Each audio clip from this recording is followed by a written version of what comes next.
on and subtly endorse him. So let's go to that conversation now. So excited to have on Matt. So excited to have on guy I've known for a while, Matt Stoller, who is the author of Goliath, the 100-Year War Between Monopoly Power and Democracy. Also, a fellow at the Open Markets Institute. Previously was a senior policy advisor and budget analyst to the Senate Budget Committee. He also worked in the U.S. House of Representatives on financial services policy, including Dodd-Frank, the Federal Reserve, and the foreclosure crisis. He has written for the New York Times, the Washington Post, the New Republic, Vice, and Salon. He lives in Washington, D.C.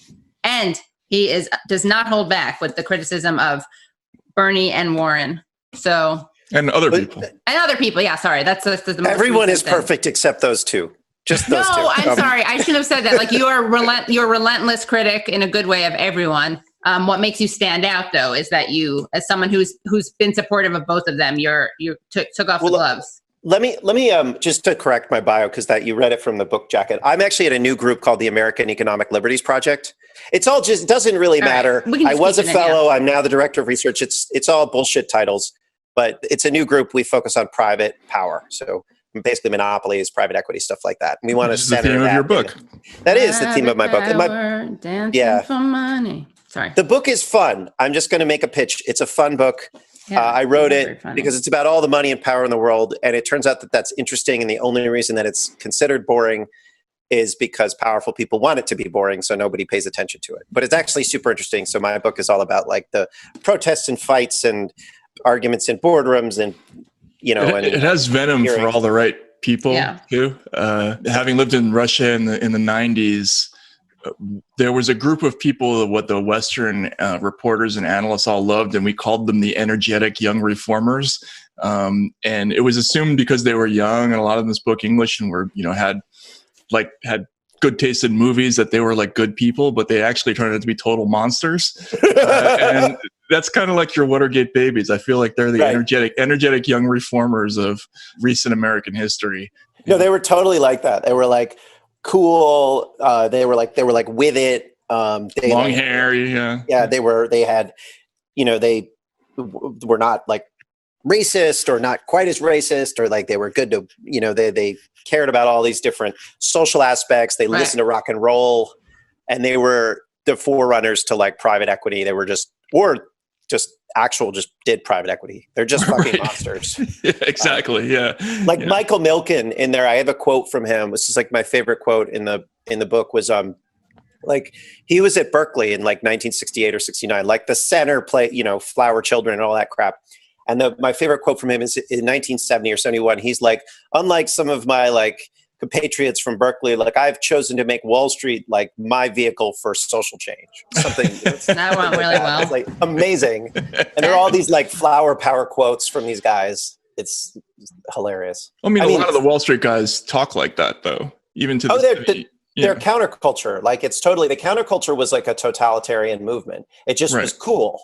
Right. We hadn't recognized that. And, that people got really confused by the hippies because they didn't want to, because they didn't like the war. I mean, it was legitimate. The Vietnam War was terrible. Right. But like underneath their actual anti-war claims, and a lot of people were anti-war, not just the hippies. So it was like a broader dynamic. But a lot of the people that sort of seized that mantle were actually kind of similar to the some of the other intellectual trends at that period, with like the Cultural Revolution in China, or like a bunch of other things that were going on around in the late 60s. And that's why the debates that happened in the 1970s, when these people came of age, they actually moved us in these really toxic directions. And a lot of that was centered, not all of it, but a lot of it was centered on the left. And I don't think the left has come to terms with what we did and how we think about the world and how destructive that can be.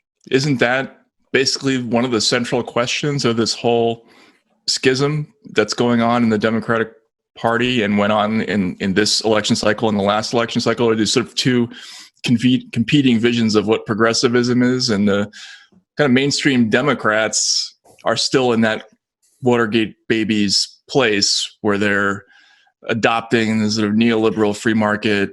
Here's what I'm confused about. So this is what confused me about the primary. So So really the way to understand, at least the way I understand, like what happened to the Democrats and to the left, so I don't distinguish necessarily the two of them, is that in the 1970s, American kind of thinking about American political power meant thinking about how we do business. Not that business was bad or good, just that how you do it is how you do social justice, right? So a lot of the energy was organized around, ensuring that you had small business, that you had financing mechanisms for small business, that you protected markets, that you protected kind of industrial ecosystems. And that was kind of a big moral part of politics. And what happened in the 1970s is the kind of John Kenneth Galbraith influenced groups. They were effectively the Nader consumer rights movement that came out of the 1960s and then became very influential in the 1970s. They transformed our conception of who we are from citizens and business people and workers and producers to consumers. And they said it doesn't actually matter how you do business. That's irrelevant. All business people are kind of scum. What matters is whether you have this kind of elite group that's doing consumer-oriented regulation. And then if you have problems, things like inequality, don't care about the productive capacity of the country, don't care about monopolies or finance, all that stuff is irrelevant. Just do some tax and transfers on for tax policy, right? So that's why today, what you see is like the only arguments about during these bailouts were like, oh, the Democrats want to spend more money on hospitals and states and cities. Unemployment insurance. They don't actually think about, the financing models for hospitals, like whether that money is actually going to treatment and care or whether it's going to administrators. Like there's no actual understanding of the institutional mechanisms in society. And the reason I said I was confused, Matt, about whether you do see a schism is because I'm not sure that the left showed that they actually have any understanding of the details of American commerce. So when I looked at, I'm more interested in the right, because the right is actually, they had a lot less, you have Marco Rubio, who has really rethought a lot of his premises. I mean, this is your standard, prior to 2016, he's your standard, like, robotic conservative movement hack, like raised, that's what I thought about him. I don't think, that anymore. But it was like the guy was raised in like, from a fetus to be the perfect, conservative Republican Bush style candidate saying whatever the consultants wanted. And then in 2016, he gets destroyed by Trump.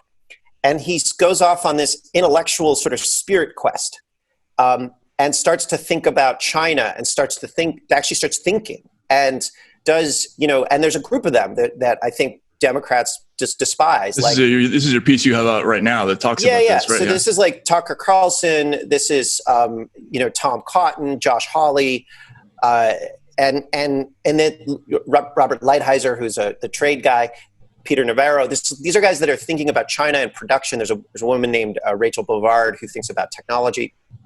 And they're really trying to understand like what went wrong, because they're like, something went wrong in the Bush era, right? And they were all Bush supporters. And then now they're like, okay, something went really wrong. And they've come out of that really rethinking a lot of their principles. And they've kind of created this thought collective where they see the world in the same way. And they're actually thinking about productive capacity. So many of them were early on the coronavirus because they were thinking about China. They were paying attention to China.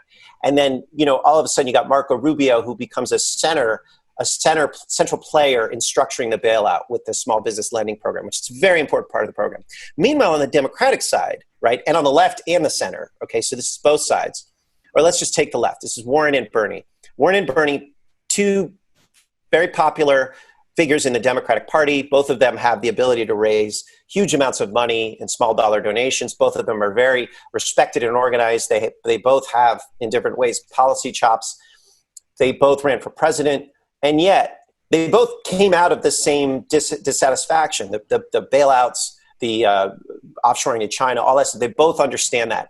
Yet, faced with this incredible moment of potential readjustment in how we organize our political economy, and faced with a lot of dynamics that are similar to what they saw in 2008, not entirely the same, but similar in terms of the bailouts, the Federal Reserve, all these things, they exerted zero policy leverage. None, zero, nothing. So I look at that and I'm like, that is a catastrophic failure.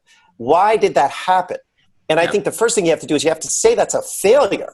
And that's where I come at this. And now I'm trying to figure out why. And mostly what I'm also dealing with is just people that are like, you suck, Bernie was the best. Or you suck, what could Warren do? Right. And like, that's annoying. We have to get beyond that. Yeah. So let's talk about that and your criticisms of Warren and Bernie. And by the way, I saw you on the Jimmy Dore show and chuckled at two things in particular. You said that Bernie Sanders doesn't know how to talk about anything that didn't happen in 1985 or wasn't a thing in 1985. And you said Warren, instead of running, to periodically murder bankers, ran her campaign was about having golden retriever. Yeah. Oh, man. She should have run on periodically murdering bankers instead of on having a golden retriever. Yeah. And Sanders is lazy. And if something wasn't a problem in 1985, then he doesn't know how to talk about it.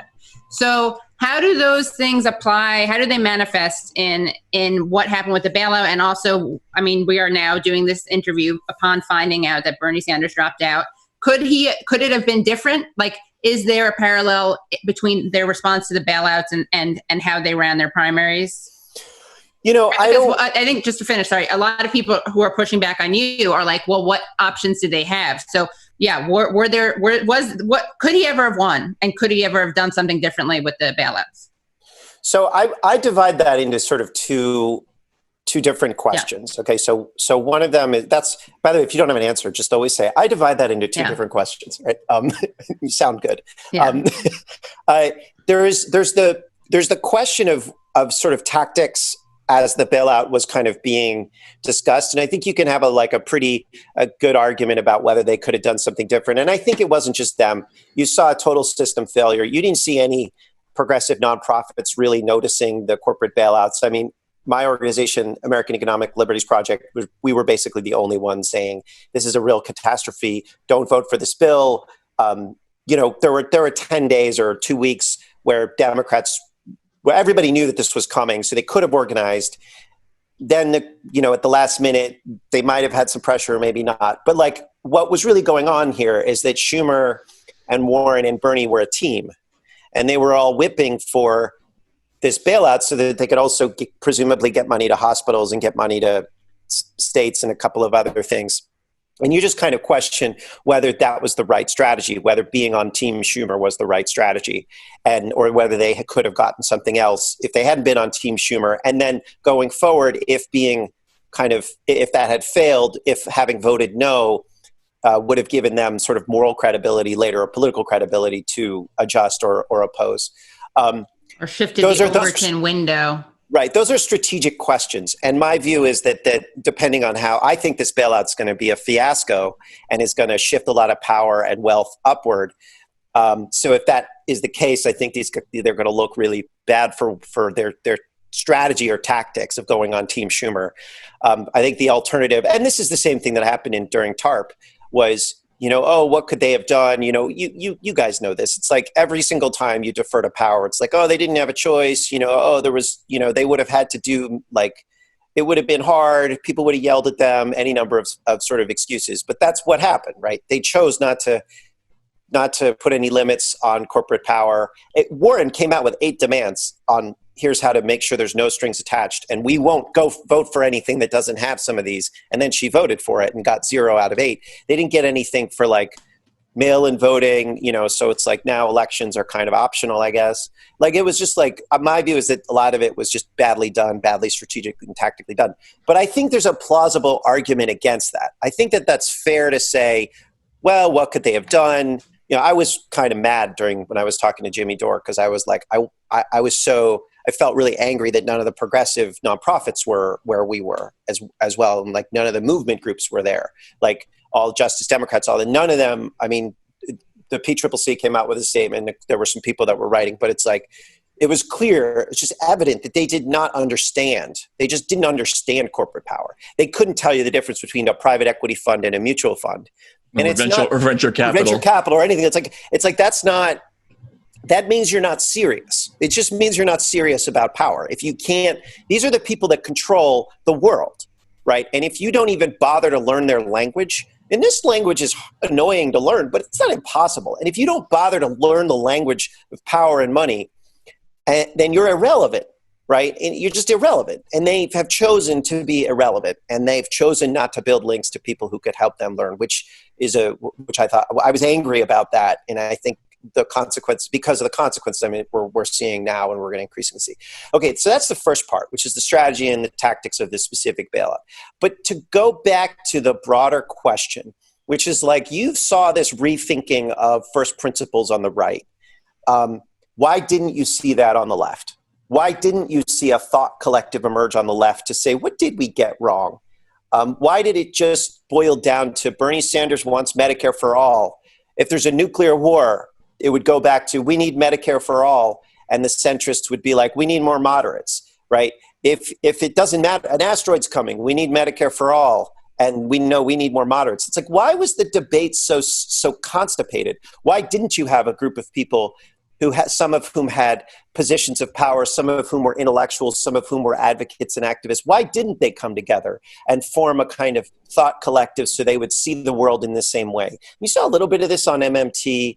You saw a little bit of this, and you saw pieces of it. But broadly speaking, there was not an ideological transformation of the Democratic Party or the left, And so, as a result, to me, it's like it's really confusing about as to whether there really is a schism in the Democratic Party. There's a schism. It's just rooted in very, very old conceptions of how the world works, right? So you have the Bernie folks and to a lesser extent, the Warren folks who are clamoring for, sort of European-style social democracy, which is based upon sort of older ideas of having a more government intervention in the economy, more redistribution, and then there's the modern Clintonian Democrats who have this neoliberal vision of the global economy. I think there is a division there. It's just not terribly modern and rooted in anything that has anything to do with how the modern economy works. Does that make sense? Yeah, that's right. I think that makes sense. It's like that division of more social democracy versus versus kind of less social democracy. It leaves out corporate power, right? It leaves out finance. It leaves out questions about China, and there are aesthetic nods to it, right? Like Bernie doesn't like private equity, right? And he goes to a hospital to protest it. And there's people that are like, I don't like too big to fail banks, but it's like when push comes to shove, there just wasn't any.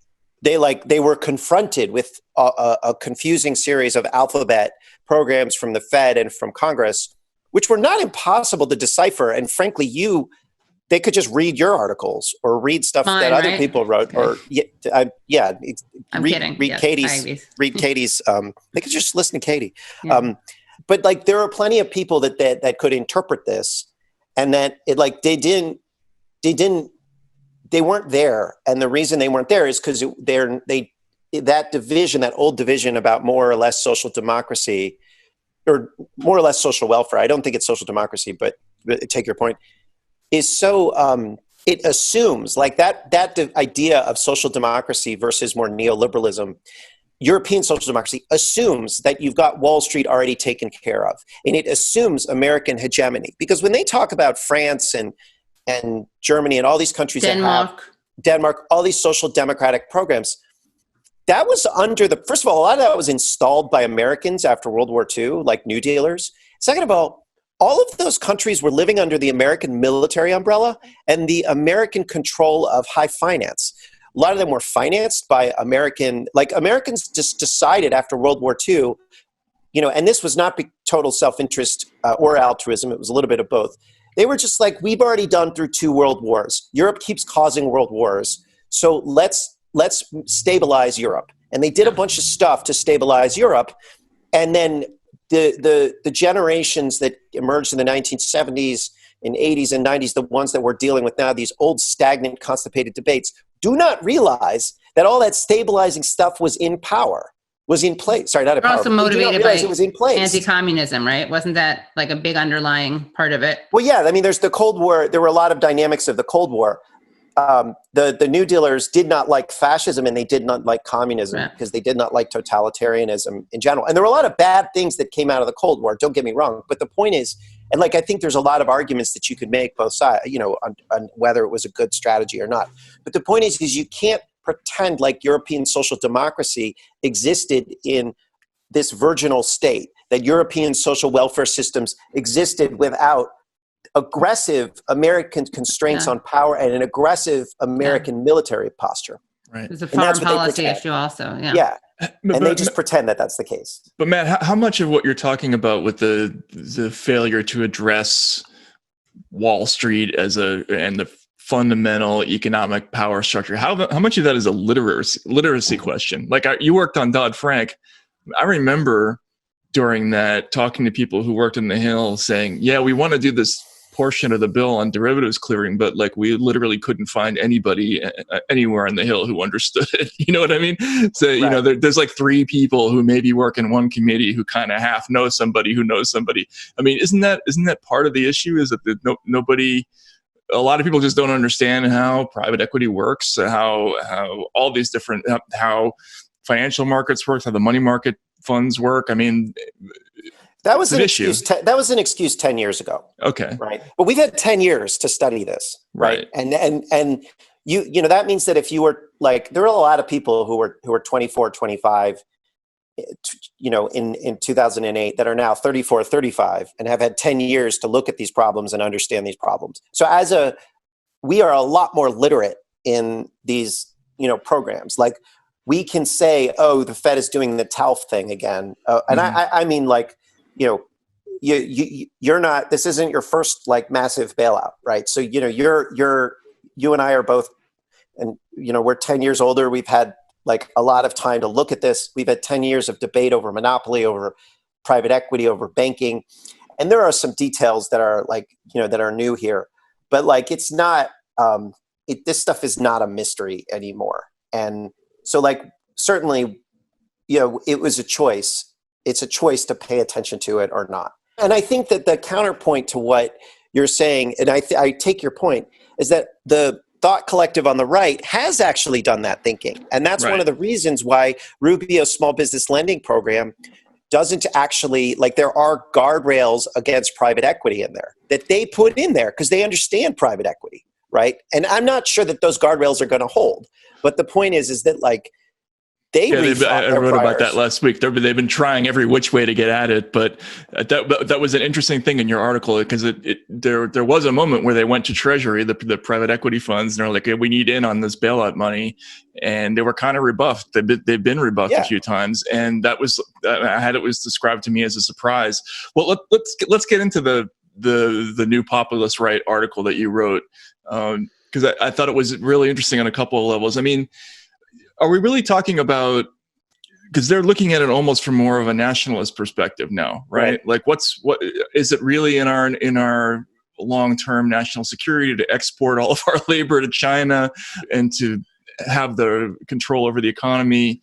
I mean, explain what the thesis of that piece a little bit to folks. Okay, so that's just somebody who's breaking into my place. You might want to lock the door. Yeah, no, it's fine. I like the confidence with which she carries herself. Yeah. The right, this new populist right comes at they looked at, I think 3 things that happened during the Bush years, and looking back at the Clinton years and the Obama years, which I think they saw some of the similar trends. So the first was the massive offshoring of industrial capacity to China, which just destroyed a lot of these places that these people came from. So I talked to one right-wing editor at a right-wing news site, who shall remain nameless, who told me, look, I came from a town in Michigan, and it was just destroyed by private equity, right? And she's very angry about it, and then saw no pushback against that from the Obama administration.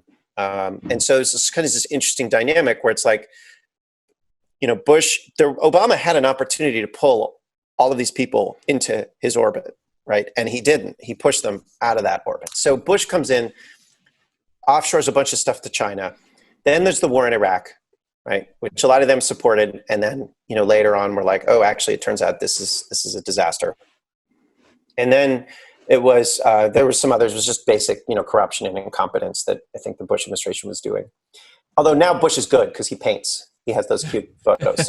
So in the late sort of Bush era, some of these people who were like, oh, maybe this guy, maybe we're going to realize that we screwed up. But it turns out that Mitt Romney, they put up Mitt Romney. And that's when a bunch of them realized, oh, wait a second, these guys are never going to let go. The Never Trumpers, who are now the Never Trumpers, the neoliberals in the Republican Party, are never going to let go. So that's when a lot of them eventually decided they'd get behind Trump, because they were like, these guys the party has to be burned down. This is not the conservative movement that I thought I signed up for. Now, there are some, so they, they've been watching China for 15 years. It was really like one of the animating factors here as part of a political philosophical problem, like the WTO, what Clinton did with NAFTA and the WTO to lock out any potential changes, democratic influence over political economy. That was something that they really didn't like. So they paid attention to China, and because they paid attention to China and they paid attention to commerce and industry, they've taken and the stripping out of all of this social capital, the how families have fallen apart, the opioid epidemic, a lot of that stuff that's the collapse in commodity prices in rural America, a lot of the stuff that started on Obama's watch. These guys have been like, that's a huge problem and we need to address it. And so they come at this as like populist conservatives. They're not liberals. They're not from the left. And so these guys they were also really angry at Bush's approach to immigration, which was much more about getting a lot of immigrants in and, in their view, pushing down wages, which I think that's what immigration can do. Immigration can introduce additional workers and push down wages. It doesn't have to, but no. the there way are ways that, to organize so it doesn't do that. Yeah, but a lot of our immigration policies, particularly keeping immigrants in this, undocumented immigrants in this kind of netherworld, is about reducing wages, right? So there is a legitimate claim from the left that it's not fair and that doesn't necessarily need to push down wages. But there's also a legitimate claim from the populist right that this is actually intended to undermine wages, right? Both of those are true. They're just different ways of seeing the same problem. And it's a different solution, right? Also, you can argue that it's that the U.S. can't go around destabilizing these countries and then not let the people fleeing them into the country. But yes, you could also say at the same time, the way it's practiced now is often to undermine wages. Anyway, the point is that they didn't like what Bush was doing on immigration, because I think they perceived it as both because of xenophobia and sort of jingoism bad, but also because for like legitimate reasons, they said, oh, this is just big business undermining wages, right? And those two things, that ambiguity was there for these guys. I think that just in terms of kind of the way that the left responds to these things, I do think, like, for instance, if you point to the fact that you can point to the fact that Tucker Carlson is right on something without endorsing him or legitimizing him. And I think that's a scary thing that we've seen, where if you acknowledge that, isn't it messed up that Tucker Carlson is the only place that'll question the justification for going to Syria, that you become then a Tucker Carlson apologist. So he's also the only person who's done features on television about the impact of private equity on small towns. Right. So, I think that it undermines the left when we do that, actually, because then we're seeding them. If we can't even touch that issue, and we can easily do this, as the left is so bad on this, or liberals are so bad on this, and the liberal media is so bad on this, that we're letting Tucker Carlson be the only voice on this. That's how we can respond to it, as opposed to just saying, oh, if you even point to that, you're a racist xenophobe. Yeah, I mean, not to be like, well, this guy on Twitter once said to me, blah, but I'm going to use it anyway. This is Tom Friedman gets to write New York Times columns about taxi drivers. And starting with So I remember I was like talking about how shitty bankers were, and I was like, bankers do this or that. And someone was like, well, honestly, you say bankers, but we know that's code for Jews. And I was like, then how do you actually talk about banking or finance if any criticism is code for Jews? Of course, you can argue that that there is a racist edge to to any of these themes. Of course, there are racists, but it would be the same thing as saying, hey, anybody who is against the war in Iraq is racist because Pat Buchanan was against the war in Iraq. Like there's always you can always draw racism out of any moral claim, right? You can always pull, and it's so but the point here is that if you don't actually acknowledge that there are serious problems with how we have chosen to do globalization, if you don't acknowledge that there is rot at the core of Wall Street, at the core of Silicon Valley, in a lot of academia, then then the argument that these criticisms are done in bad faith is itself bad faith. That's the problem. So you have been getting to this. So you've been you were one of the first people to talk. I think it was in 2011 about how we had made ourselves vulnerable to a future pandemic. You've been very outspoken for quite a while about the threat of the virus, but you're arousing all this indignation on the internet. If you had to, who hates you most on the internet right now, and why? And what's that all about? And what are some of these controversies about? Yeah, I mean, I wrote an article in 2011 on how our supply chains are really dangerous. But I basically took that from Barry Lynn, who wrote a book on this in 2005 called The End of the Line, which was about multinational corporations. So there are other people that were on this earlier. It's not like some genius insight that I had. Like people noticed in the 1990s, hey, if we send a factory over there, we can't get the stuff over here if there's any closure of borders. So just to be clear, this stuff was pretty obvious, right? It just was not noticed and supply chain people understood that it was a huge problem for years.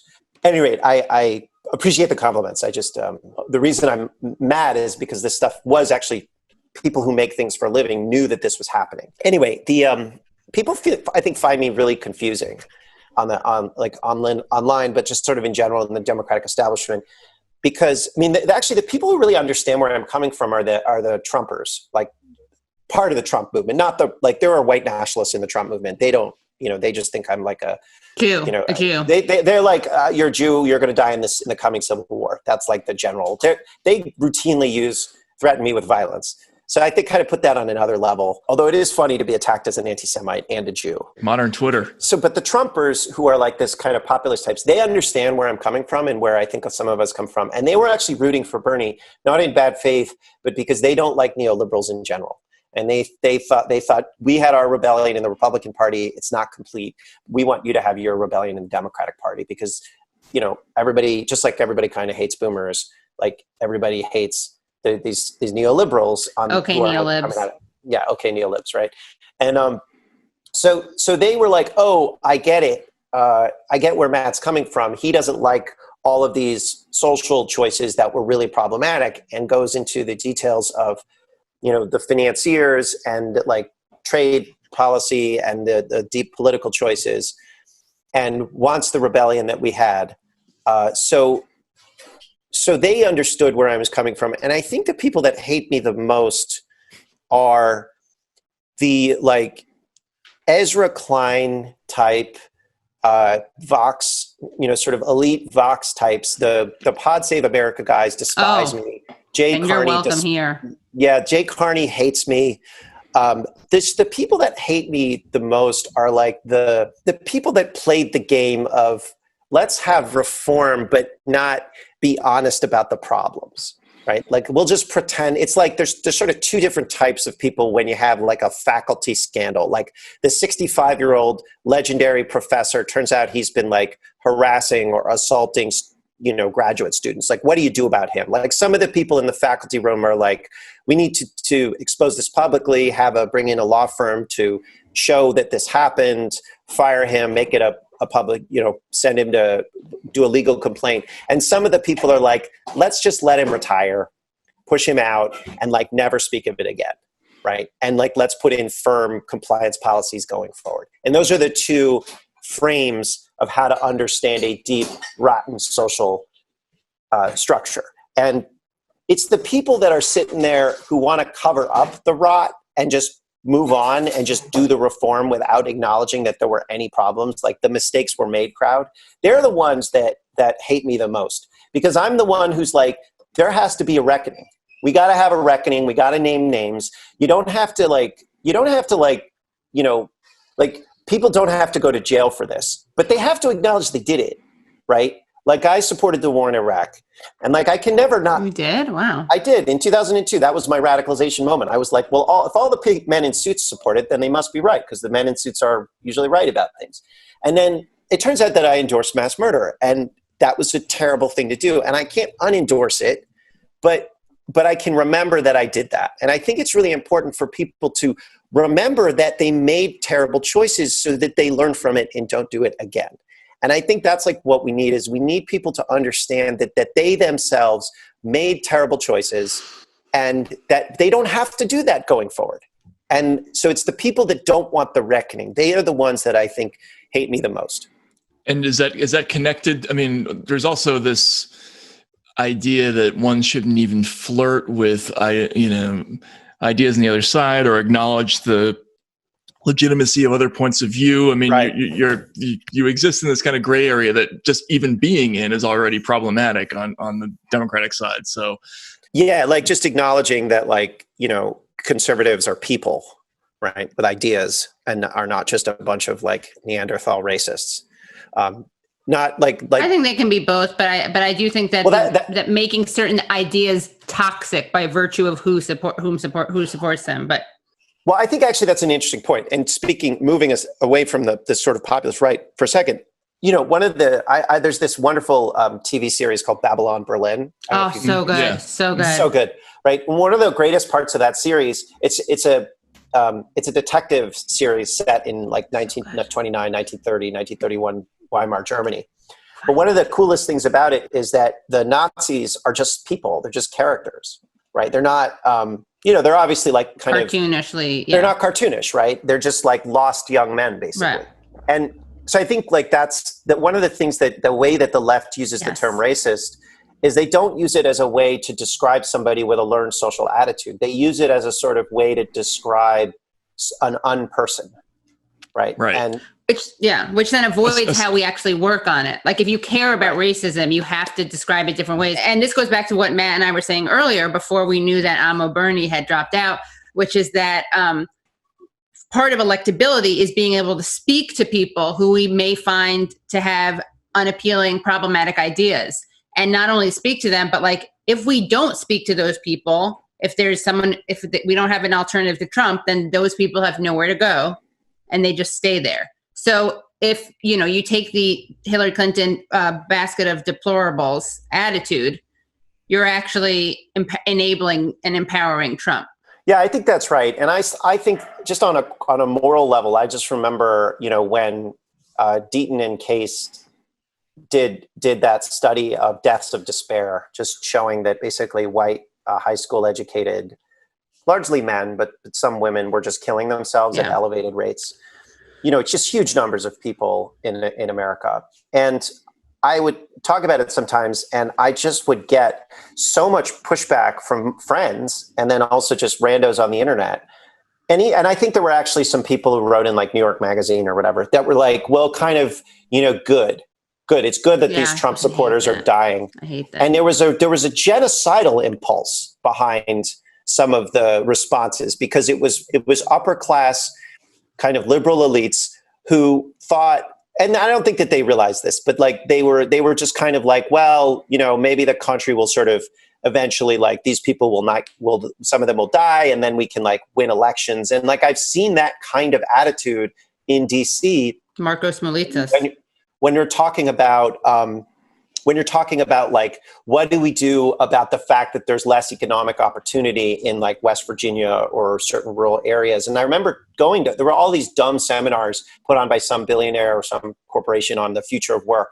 And there were always these weird consultants there who would say things like, well, we can't get Apple to set up a factory in West Virginia, so maybe we should just get everyone in West Virginia to move to where the jobs are, which is like ethnic cleansing. Right. And I brought this up into like right in 2017 at one of these events. I was like, that's kind of ethnic cleansing. And maybe this is why like the Trump people like don't like liberals, because they know that this is the kind of way that we think about policy, because these are influential policy people. And there were a few people that were like, yeah, that actually makes some sense. Maybe we shouldn't tell people that they have to move. Their entire communities have to move and get disrupted. And then, but other people were like, well, that's just globalization. That's just the way competition works. So there's something really, it's not just that like, as a tactical, strategic, and electoral matter, you have to talk to people that you don't agree with. There's actually something really cruel about making someone else an unperson.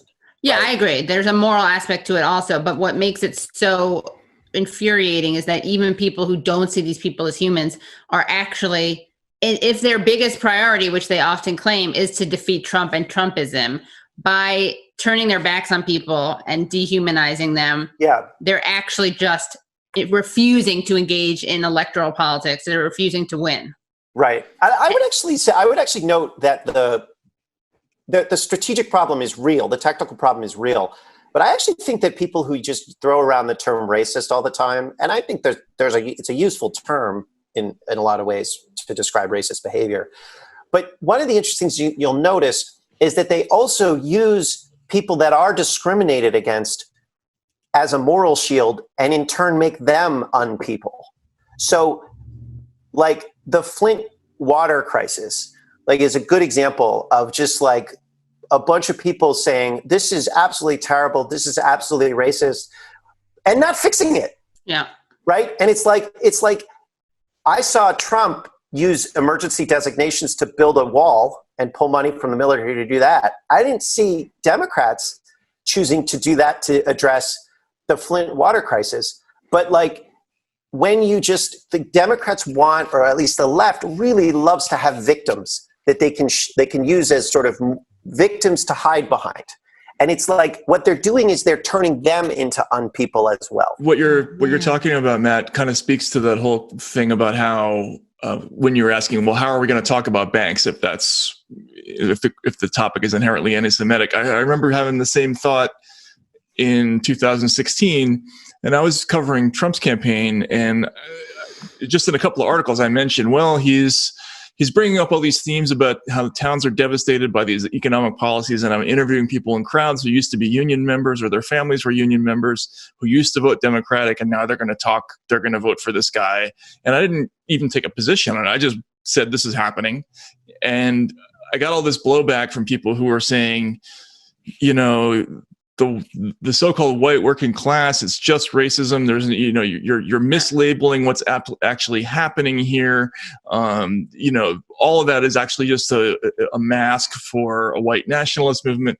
And I felt like saying, okay, well, some of those things are true, but then how am I going to talk about the economic dislocation in these places and the choices these people are making if you can't even go there? I felt like that was a problem in both the last cycle and this cycle with the Democrats, and how their inability to kind of talk to that kind of voter. I don't know. Am I off on that? Or no? I think that's right, and I think it's really severe. And this is where I feel like this is why I'm like wondering about this left populist world, whether it's real or not. Because one of the things that I think, you saw this squad emerge, right? Like AOC and Ayanna Pressley and Ilhan and Rashida Tlaib, and they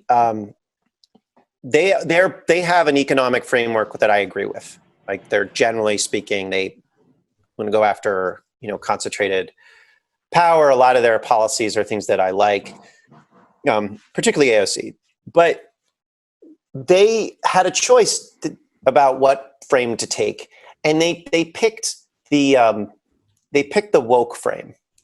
And I think that the woke frame really leaves out the ability to talk about people in a coherent way, right? If you're making problems, if you're always looking for the victimization, like you need to find some sort of group, like socially determined group that's the victim and thus the morally appropriate group to talk about, then you can't actually talk about it. Like inhibits your ability to talk about things as collective human problems. And like what you're saying is basically like young white men had serious problems in 2016, or older white men too. and they were killing themselves. They were lost. They were in conspiracy theories. Lifespans are declining. And this is a generally speaking, in terms of socioeconomic groups, white men are more empowered than every other group. Straight white men are in America relative to those other socioeconomic groups. However, they also have unique problems, because every socioeconomic group does have unique problems, and those problems are real, including really high suicide rates, including like really high drug abuse rates, physical pain, alcohol dependency. These were real things, and devastated communities, which doesn't make those problems happening in like among Black people any less real. But it does mean that you have to have a way to talk about those problems, and you have to have a way to talk about them in those specific communities. Like, you have to have a way to say, white men have problems that we have to address, right? And you have to be able to say that, and that those problems are not. It's not just that they themselves are bad. And I think that the frame, that like complaints that you got when you were saying, talk to a lot of people in these communities who were upset about what had happened and they were thinking of voting for Trump. The response can't be to make them unpeople. And that, I think, is the response that you were hearing. And that's, I think, the response that we've been consistently hearing from the Democrats. I go into this in Goliath, right? This comes out of the 1970s, right? Where I forget who it was, but the guy, Robert Kennedy's campaign manager, who then led the party reforms in 1970 and actually then structured the way that George McGovern could take over the party. He was explicit. He wanted to get rid of the white working class and get rid of that out of the Democratic Party. He thought the white working class was a reactionary force, and he wanted to expel them. And that was an explicit ideological goal of Ken Dutton, I think was his guy. He later became, he's like an amazing character. He started Earth Day, or he had the idea for Earth Day, and then later on he became like a lobbyist for Chevron. But anyway, that was a strategy, and it was an ideology. It was a way of shaping, how we see the world, how we see justice.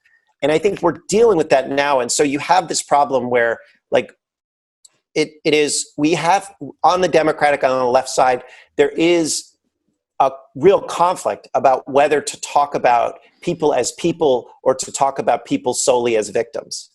And that's a tension that I don't want to say we haven't resolved it. Unfortunately, I think we might have resolved it in favor of just talking to people only as victims. And that is a fundamentally tyrannical way to see the world. I just wanted a quick comment on the primary. What happened? What went wrong? And if it could have been avoided. What do you think? I mean, this is like... Well, you have a unique vantage point on... We were just talking about Bernie and what happened with his campaign. And, I'm of the mind that he didn't have an instinct for being aggressive towards Biden in the same way that he would have against Hillary Clinton, and didn't really understand winning and losing all that well. I don't know. I mean, I'm curious to hear what you think. Yeah, I mean, we talked about this before, obviously. Yeah, Warren. The two credible candidates on the left were Warren and Bernie.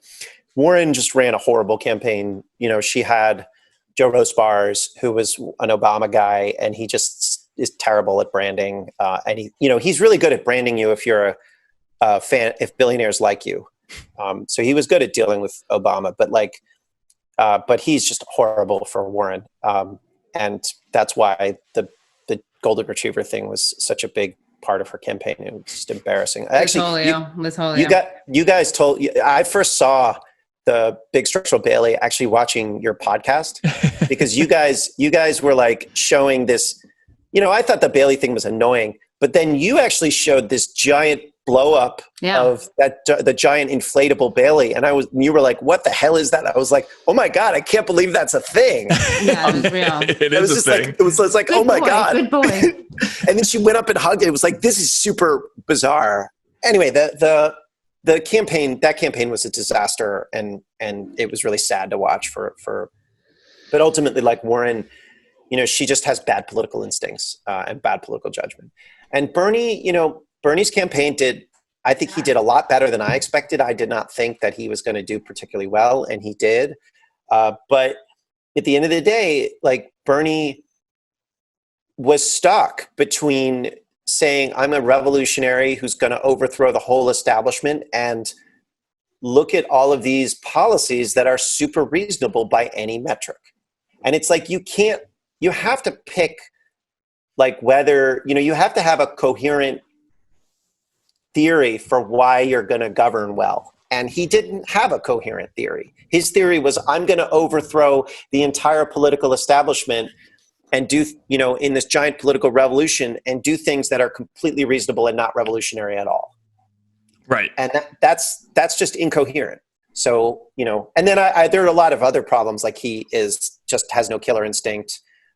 He wants to be liked by Chuck Schumer and by, like, Joe Biden and all the Democratic elites. But, like, fundamentally, in many ways, it's a lot like Obama, who had that external brand as this incredible reformer, this guy who, Washington's always making bad mistakes. But then when he came to, when he was in DC, would, had a very different approach, and, like, keeping those two worlds separate. I think Bernie did that too. And that's like, you can win elections like that. He didn't. It's harder to win elections if you don't have a coherent view of the world.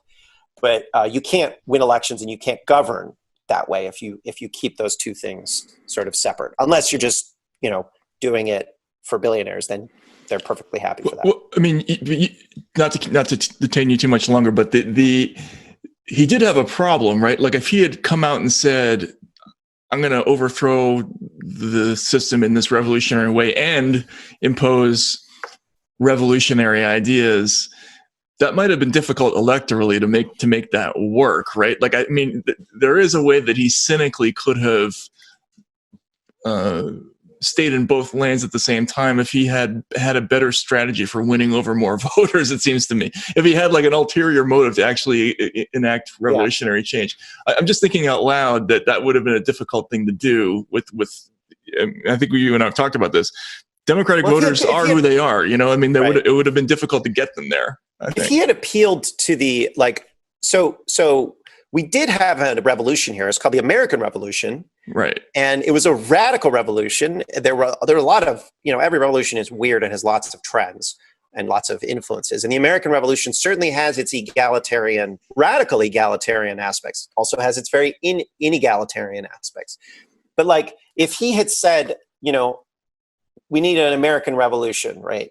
And, like, every fucking truck commercial says that. Like, right. If he had said, we need an American Revolution, what he said with FDR was, I think, really powerful when he was like, when he gave a speech on democratic socialism and said, this is just what FDR meant, which was incoherent because that's not actually what democratic socialism is. But he tried to move there. If he had anchored his appeal to common sense in an American context and said, we've had these kinds of really significant changes before.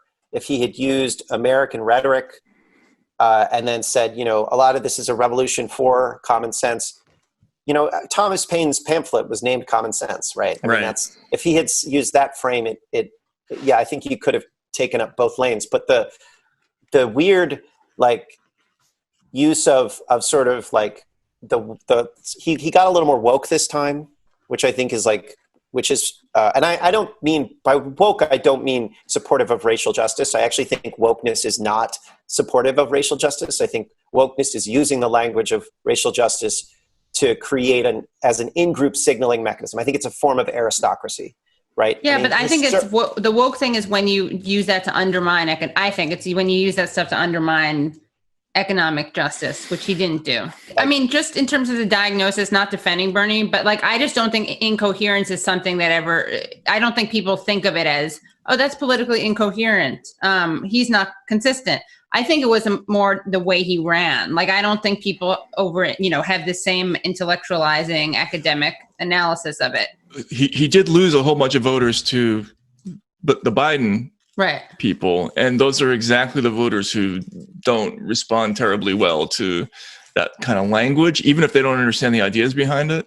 They're older, they're more traditional, they don't really get it. They find it exclusionary. I mean, you'll interview these people and they have a variety of responses to them that are all negative. And I think Bernie kind of tiptoed around it last time and didn't this time, especially in the summer last year. And also, I mean, like the way that Biden talked about race is way more honest than the way that like the Bernie campaign, leaving Bernie aside, the Bernie campaign talked about race. And that's, you know, he would be like, I was a lifeguard at the pool and these black kids would come up to me and pick at the blonde, you know, hair on my legs and, Golden you know, told stories about, who's that guy? Corn pop. Like those were real stories. Like that was not like made up, like that was real. And it sounded weird to me, but it was like a generational weirdness. But like, and Bernie, you know, had the language of racial justice in his campaign did. And black voters went entirely to Biden. Older right? ones. No. Black voters went to Biden. Like younger ones didn't vote or largely went to Biden. And then at certain very narrow demographics, like really young ones, it was more even. But at every level, like you could look at the black vote. At every level, a black voter of a similar demographic to a white voter in terms of age, socioeconomic status, was about 10 points more likely to go for Biden than Bernie. And there was an age split, but like the racial justice frame of Bernie was just not appealing to black voters. And I think that that's something that you have to acknowledge. Like that racial justice language doesn't actually work. It doesn't actually appeal to people. I feel like a lot of that, what you're talking about, has to do with language. I mean, when I wrote I Can't Breathe, one of the stats that I found that was really interesting is that the average black person has 8 white friends and the average white person has less than 1 black friend. And there's a thing about language, right? Like when you use that academic university language to talk about race, it's typically that's the way people who don't have any exposure to the black community, that's the way they talk.